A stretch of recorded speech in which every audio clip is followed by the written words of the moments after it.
Salut les espions, bienvenue dans La Promesse est pour vous.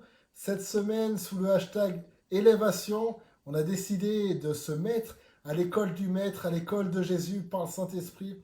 On a décidé d'explorer du moins une partie des conditions requises pour pouvoir être réellement un élève sortant diplômé de cette école et pouvoir déjà y demeurer.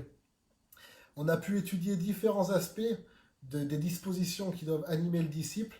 Et une chose qu'on remarque dans Ésaïe chapitre 50, le chapitre que nous étudions cette semaine, on découvre que Jésus était aussi animé d'une dimension de foi. Ça nous paraît logique, mais qu'elle s'exprime aussi par une persévérance. La Bible déclare qu'il faut la persévérance des saints. Il y a toute une doctrine dans la Bible, on le voit dans Daniel, on le voit dans Apocalypse, qui s'appelle la persévérance des saints. On doit persévérer. On va lire dans Ésaïe chapitre 50, à partir du verset 6. J'ai livré mon dos à ceux qui me frappaient, et mes joues à ceux qui m'arrachaient la barbe. Je n'ai pas dérobé mon visage aux ignominies et aux crachats, mais le Seigneur l'Éternel m'a secouru. C'est pourquoi je n'ai point été déshonoré. C'est pourquoi j'ai rendu mon visage semblable à un caillou, sachant que je ne serai point confondu. Pourquoi j'ai mis en lien la persévérance et la foi? Parce que tout simplement, ce qui nous donne la force de persévérer, c'est la foi, c'est le fait de savoir en qui on s'est confié. Comme Jésus savait en qui il s'était confié, il savait qu'il ne serait pas confondu parce qu'il avait confiance dans celui qui l'appelait, à sa suite et à son œuvre, en l'occurrence le Père. De la même manière, nous, c'est le Seigneur Jésus qui nous appelle. Et on peut avoir confiance en lui, dire, ok, d'accord, il est passé par la croix, ok, d'accord, il a vécu la persécution, mais Dieu l'a ressuscité. Si nous sommes semblables à lui dans sa mort, nous serons semblables à lui dans sa résurrection, nous dit l'apôtre Paul.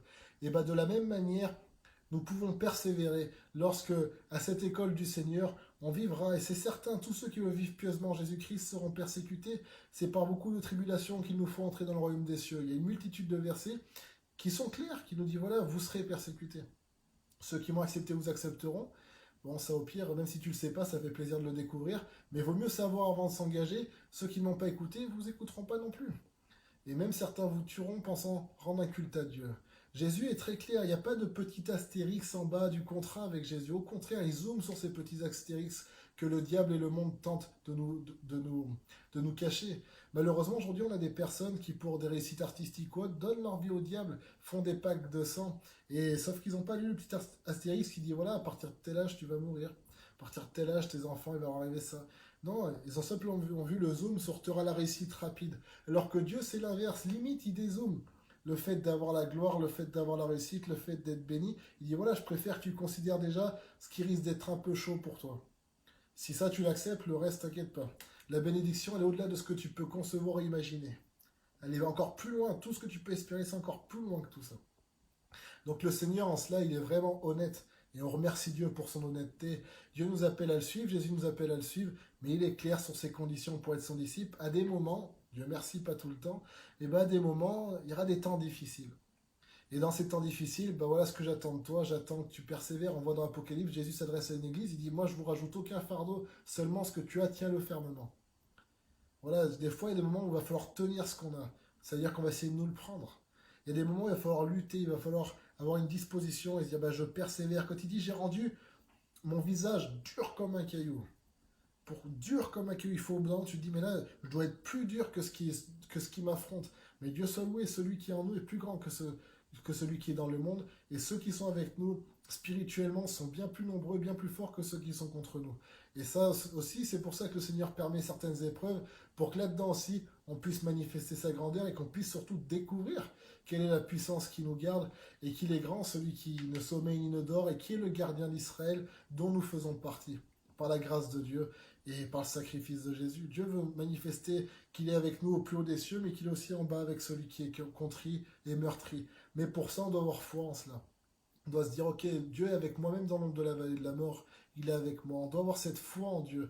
On doit regarder à Jésus et dire, ok Seigneur, je sais, comme il dit dans Hébreux chapitre 12, j'ai le regard fixé sur toi Seigneur, parce que je sais que toi, tu as vécu la persécution. Toi, tu es allé jusqu'au bout et sûrement peut-être où j'aurais jamais besoin d'aller. Donc vu que toi-même, au bout du bout, tu as quand même gagné, alors j'ai les yeux fixés sur toi. Et je trouve la force d'aller jusqu'au bout, moi aussi, jusqu'au bout de ce que tu me demandes. Et d'être persévérant. C'est en cela qu'on nous ait demandé d'avoir ce qu'on appelle la persévérance des saints. La persévérance des saints, c'est une persévérance dans la foi. Et je nous invite vraiment à rentrer dans cette dimension. N'aie pas de crainte.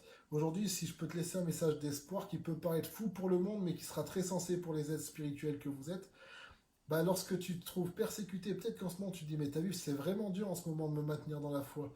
N'aie pas de crainte. T'es dans le bon chemin. Mais purée, Fabien, tu te rends pas compte, je me dirige tout droit vers le tombeau. T'es dans le bon chemin, mais tu te rends compte? Oui, t'es dans le bon chemin. Jésus aussi est passé dans le tombeau. La seule chose qu'il diffère Jésus des autres, c'est que lui, il en est ressorti. Et toi aussi, t'en ressortiras au nom de Jésus-Christ. Il y a pas longtemps, on rigolait avec Lydie. Voilà, il y a certaines personnes qui se sont fait appeler Dieu dans la musique, dans la politique, etc. Moi, en soi, ça me dérange pas trop. C'est pas mal parce qu'ils sont morts, ces gens-là. Mais pourquoi c'est pas mal? Jusqu'ici, ça me choque pas. Notre Dieu aussi est mort un jour. Mais la différence, vu qu'il était Dieu, il est ressuscité. Et bien que ces gens-là ressuscitent alors. Et on pourra dire qu'ils sont Dieu. Mais vous voyez, ils ne sont pas ressuscités. Parce qu'ils n'avaient pas la dimension de Dieu en eux, qu'ils n'étaient pas Dieu. Jésus a dit, vous êtes des dieux avec un petit dé. Pourquoi? Parce que ma nature de grand Dieu est en chacun d'entre vous. Tu ressusciteras. Si tu meurs intérieurement à toi-même, t'inquiète pas, celui qui perd sa vie pour lui la retrouve. Soyez bénis, persévérez la foi. Celui qui est en nous est plus grand que celui qui est dans le monde. Et même un saint, un de mes oncles disait, même un saint à terre continue de régner sur les ombres. Je trouve cette phrase tellement belle. C'est-à-dire que même au plus bas du plus bas, tu es au-dessus de toutes les ombres qui t'environnent. Ne l'oublie jamais parce que Jésus est au-dessus de tout. Et Dieu nous associe constamment au cortège triomphal de son Fils. Et c'est à ce cortège triomphal que Dieu a humilié l'adversaire et les autorités, les entités spirituelles qui font trembler le monde et qui gouvernent ce monde. Dieu les a humiliés au travers du cortège triomphal de son Fils qui est la croix à laquelle Christ nous a associés par son sacrifice et sa résurrection. Et nous y sommes associés par le baptême et la foi en lui. Soyez bénis.